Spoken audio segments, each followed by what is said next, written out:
E esperemos que tamén saquemos fora gripes e resfriados propios deste tempo. Xe quixemos averiguar se, para facerlles fronte, serven de algo eses remedios caseiros que todos coñecemos, os de toda a vida, e os que se están poñendo de moda últimamente. Nuria.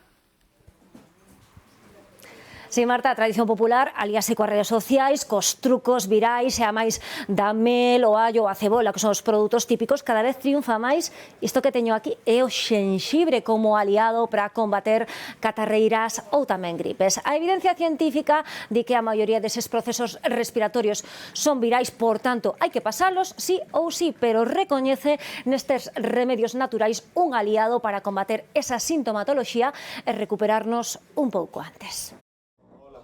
Un luns como hoxe, nun centro de saúde de Ourense, a tope de resfriados, Bueno, estuvo a miña neta e topamos unha chea de remedios caseiros para curalos. Mel, aguardente e limón, ou senón vaos de eucalipto. Meu pai sempre nos daba o leite co mel e un pouquiño de licor de coñá normalmente. Dormías toda a noite, claro.